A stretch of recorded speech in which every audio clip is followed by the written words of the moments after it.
Guys, আজকে আমাদের এখানে সকাল থেকেই বৃষ্টি হচ্ছে। সন্ধেবেলায় ছিল একটা বৃষ্টি ভেজা সুন্দর ওয়েদার।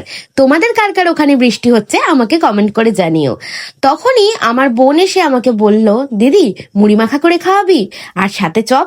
আমি বললাম হ্যাঁ খাওয়াবো, কিন্তু হ্যাঁ মুড়ি মাখা চপ খাওয়ানোর পরে তোকে আমাকে 200 টাকা দিতে হবে। কি খাবি না? ঠিক আছে থাক, বাদ দে, মুড়ি মাখাও খেতে হবে না, চপও খেতে হবে না। কি সুন্দর ওয়েদার ভেবে দেখ। আচ্ছা ঠিক আছে, চ দিবি তো? হ্যাঁ দেবো। ঠিক আছে চ, তো চ মুড়িটা মেখে নি।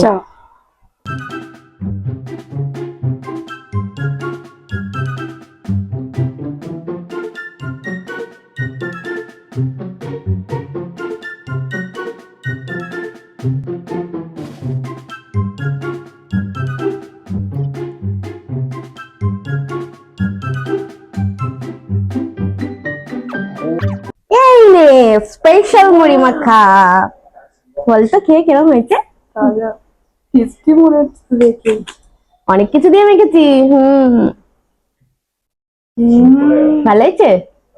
চপটা খা দেখ। বলছে অমৃত গাইস। দাঁড়া দে 200 টাকা দে।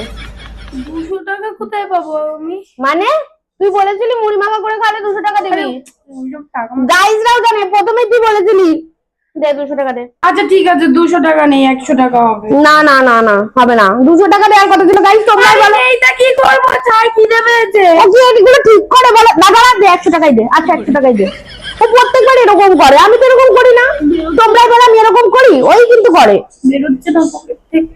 সরান বের করে না ফোন বেরোচ্ছে না। বের কর তাড়াতাড়ি বের কর। আরে বেরোচ্ছে না, হাতে আসছে না। তাড়াতাড়ি দে, নাই মুড়িও পাবি না এই জো। আরে ওই মুড়িটা তো পেলাম।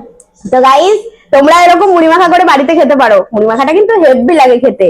এই বর্ষা ওয়েদারে মুড়ি মাখা চপ পুরো জমে গেছে। তো এই ভিডিওটা যদি তোমাদের ভালো লেগে থাকে বেশি বেশি করে লাইক করো, কমেন্ট করো আর শেয়ার করে দিও। আর আমার চ্যানেলটিকে সাবস্ক্রাইব করে দিও। তো টাটা।